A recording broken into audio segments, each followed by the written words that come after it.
2025 gave us a lot of games, and as someone who doesn't make money off of playing games and reviewing them, I could not afford to buy all of them. I picked up a lot of great games, but there are still some that I kick myself for not picking up in 2025. There are some that I still wish I would have made time for. So here are 20 games from 2025 that I really am sad that I missed out on in their debut year. The first is Monster Hunter Wilds. As someone who is relatively new to the Monster Hunter franchise, I was thrilled to see the trailer for the latest game. They all looked incredible, and I knew I had to give it a try. I even live with a Monster Hunter fanatic who picked up the game on launch and had a crazy amount of hours in it within the first 2 weeks. There were a few reasons why I haven't picked up the game yet. First, I haven't finished the last game. I've started Rise. I have it, I've played part of it, but I still have a good amount of the base game to get through, and that's not even counting the Sunbreak DLC. And as a personal rule to myself, I like to play games in as chronological order as I can. This means I need to focus on Rise before I can even think about getting a hold of Wilds. Second, I tried the playtest and it didn't run great. At launch, my roommate let me know that he was still having a few of the issues, and I do think most of the performance issues have been patched, but this was another reminder that I should focus on working through the previous entries and give Capcom time to patch everything before jumping into another massive game. This one's pretty low on my list because of the high price tag and the long hours of Rise that I still need to finish, but the clips that I've seen make this a game that I just cannot miss. Now, the next one is Split Fiction. As someone who loves playing games with others, Split Fiction is very much on my list. I got my boyfriend to agree to play it with me, but grad school kind of kept us busy for most of last year, and our schedules just couldn't align to put in a few hours in this game together. This will be a relationship tester since he is notorious for telling me that he isn't great at platformers, and spatial awareness is not his strength. So having to rely on each other for progression might be a challenge in patience. Seeing the crazy two-player gameplay of It Takes Two, I can only imagine how good Split Fiction will be, and the idea of merging sci-fi world and fantasy setting. I am just so very ready to get a hold of this. We still need to play It Takes Two, but that just means that I have two very amazing co-op adventures to look forward to. Now the next one I'm already working on, but it's on here because I've barely scratched the surface of it, and that is Clair Obscur Expedition 33. The 2025 game that swept many awards. Expedition 33. It released so early in the year, and I even downloaded it on my birthday back in May. So how is it here? Well, I played for about 4 hours on my birthday, and then I put it down because I sucked at the combat. The timing was impossible for my mouse brain to grasp at the time, so I put it down and I plan to come back to it later. Turns out, when I put down a game, it's rare I come back to it soon. My coworker actually recently bought the game and beat it within about 2 weeks and is now in the process of going through New Game Plus. And knowing that this is not a 100-hour plus game and the suggestion to put it on story mode was a reminder that I needed to get back in the game. She hasn't given any spoilers, but she has shown me beautiful screenshots of the game and has been raving about how amazing the story is and the world design and everything else that people have been loving about the game. And I finally rolled credits on my big RPG that I've been playing for like 3 years, Persona 5, so I feel like now is a very good time to slot Clair Obscur into my RPG slot. I try not to play more than one RPG at a time just because the stories can blend together in my head, but 2026 will be the year I get through 2025's Game of the Year. Now the next one is actually something that one of my friends had been raving about, so after looking into it, it has very much earned a spot on the games that I really should have picked up last year, and that is 100 Line Defense Academy. So another April release that I couldn't get to, created with the art style of 𝕞𝕠𝕣𝕖 without the classmate murdering gameplay.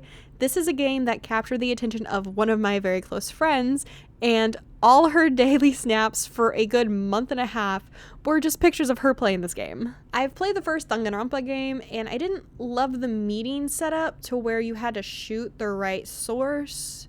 So I was worried that the gameplay would probably be similar, but I have been assured by my friend that the game has far different gameplay loops. The mix of tactical strategy, teammate bonds, and exploration seem like a great mix of things that will keep me playing, even if it's a game that I have to come to maybe every other weekend and put a chunk of hours into each time. So I'm prepared for this to be a very long game, but I still really want to play it. And the next is a game that I am kicking myself so hard for not picking up, and that is the Midnight Walk. As a lover of adventure games and someone getting into darker games over the past year or so, the Midnight Walk was an instant wish list ad.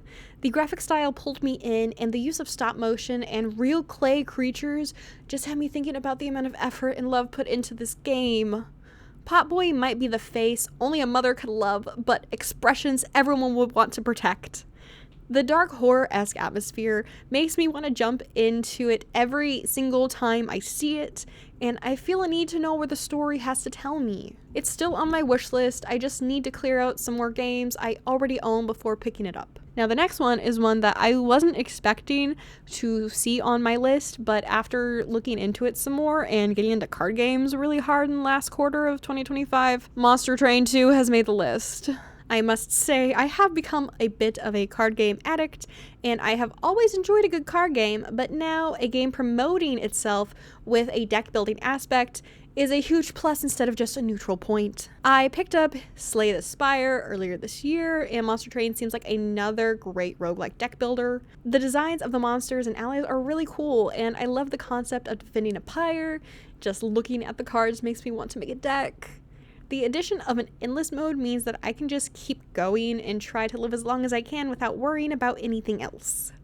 It seems perfect for times where I just want to play something at the core mechanic level. I have a bunch of card games in my library already, so this is one that's on the back burner, but I do really want to get it before Slay the Spire 2 releases. Now the next is something that I kept going back and forth, but I keep coming back to it, and that's UFO 50. So a little asterisk, I got a bunch of games from different sources, and this was on GameSpot's list of 2025 releases, and this was actually apparently initially released to the world in September of 2024. Sorry about that, but it's staying on here.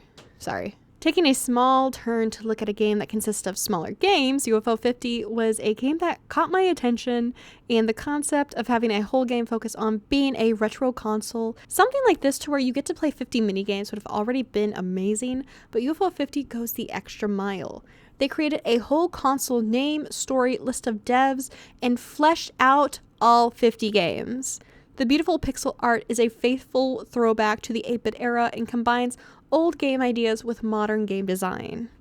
I, as someone who, as a child, played Atari and old Flash games, so these games give me so much nostalgia, and it feels like a piece of gaming history even though it was made in the 2020s. Now the next one is one that has recently been added to my library during one of the recent Steam sales, and that is the Rogue Prince of Persia. That's not the one that got canceled, right? I am someone who has not touched a Prince of Persia game. I already have the Lost Crown in my Steam library, but I haven't started it yet. The Rogue Prince of Persia is a completely different art style, presenting a cartoonish style that I really love in these types of games because I can clearly see a difference between foreground and background. 2D platformers are a classic genre for me, and I've started playing so many roguelites, so why not play one that combines the two? This seems like a great fast-paced roguelike to where I can run around, slash through enemies, and parkour over traps. I love a game that has me play to unlock more weapons and abilities. It really helps me push to continue playing, and this game says it has over 100 weapons for me to try. This game seems like it's a great game to get lost in for a few hours, both on my PC and my Steam Deck. Since I have the handheld, I've been looking for more games to play on it, and this one seems perfect. Next one, Shinobi Art of Vengeance. Another Metroidvania slipped past me this year. Shinobi Art of Vengeance is a Sega release that didn't catch my initial attention because I felt like I was already swimming in Metroidvanias. It wasn't until I started to see some coverage of the game when it came out that I started to see how great the game looked. I knew that it being a Sega release, Shinobi was bound to be great, but I feel like it has some of the personality that came with older Sega releases. Seeing more of the combat, the amazing artwork for both the characters and the environment only makes me want to pick up the game and start playing it while dropping every single other game I'm playing. Next is one that I have my reasons for not playing it yet, and that is Hollow Knight Silksong.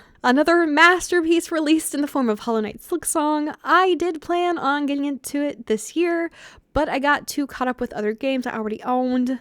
My promise to myself to play my backlog before buying new games can really be a pain. In the beginning of 2025, I hadn't even played the OG Hollow Knight, and as you know, I need to do that before playing and as you already know, I needed to play that before even thinking about getting Silksong. Over the summer, I put Hollow Knight's cartridge into my Switch 2 and started a brand new save file. I made my first attempt at a Metroidvania in 2020, and I made it about 4 hours into Hollow Knight before getting confused, lost, and earning myself a migraine. And a few years and a handful of Metroidvanias later, I returned to the buggy lands and put over 15 hours into Hollow Knight. Seeing that Silksong is a more refined, challenging version of the OG game has me dreading, positively, starting the sequel. I love bashing my head against a boss until something clicks, so I know I'm going to spend hours on most bosses, and I'm fine with that.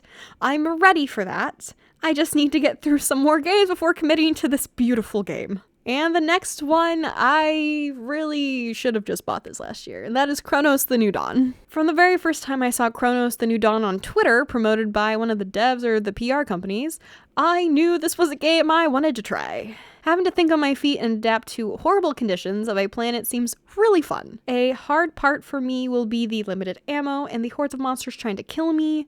Even though I want to play more horror games, I'm still a baby when it comes to scary monsters and jump scares. I want to experience a story that revolves around going back and forth on a timeline, needing to burn monsters you kill or else they will be absorbed and power up other monsters.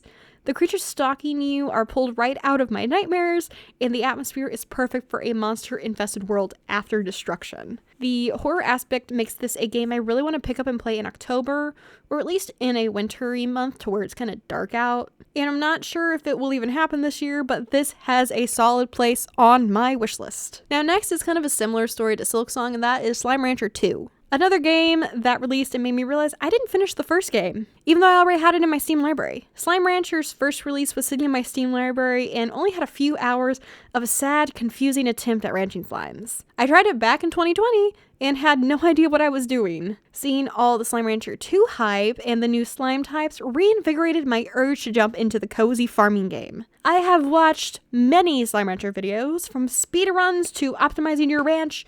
Many videos have played on my second screen. Jumping back in with a better mindset and more knowledge meant I was able to 100% the first Slime Rancher game in the final month of 2025, leaving me ready and yearning for more slimes to ranch. I'm hoping to grab Slime Rancher 2 while on a Steam sale at some point this year because I need a nice, cozy slime game to play. Now the next one is a game that I sadly can't put in the same category as Silksong and Slime Rancher 2, and that is Hades 2. The new Hades has released out of nowhere in late 2025. Hades was one of the first roguelikes that I had tried back in 2020, and I loved it. The concept of going on a randomized run, gaining materials to bring back home, and giving myself permanent power increases was really thrilling. The perfect gameplay loop for my mouse brain. When Hades 2 released into early access, I stayed away from it purposefully because this was one of the games that I wanted to experience for the first time in a full release with all of the content and polish I knew Supergiant would give it. Having two modes, traveling up and traveling down, giving two completely different feelings, should reduce the likelihood of getting burnout or bored with the same gameplay loop. But the dreaded curse is I need to finish Hades 1 first. Now the next one, I might end up breaking my chronological rule for it. I don't know yet. And that is Silent Hill F. Silent Hill is a much-loved horror franchise, so it is obviously on my list of games that I would like to play. I know that this is taking a different approach to the other entries in the series, but I have heard amazing things about the story. The setting being a small town in 1960s Japan. Playing a girl dealing with the harsh realities of being a girl in Japan is something I want to experience and suffer through with Hinako. I love horror games that lean more towards the psychological side, and I think that does that here, but I also get to beat monsters with a crowbar. The high price tag means that this is a bit lower on my wishlist priority, but I do eventually want to be able to say I have played through Silent Hill F. Now next is because this game apparently destroyed Pokemon 𝕬𝕝 when it came out. And I've been wanting to get into the franchise for a while now, and that is Digimon Time Strangers. Digimon has gotten so much hype and love on release that it was put on my wish list immediately. As an avid Pokemon fan, I saw a lot of comparisons between this title and Pokemon Legends 𝕬𝕝. For a few years, I've wanted to dive into the world of Digimon games, but I never knew where to start. This game only reinforces my desire to play something from the franchise.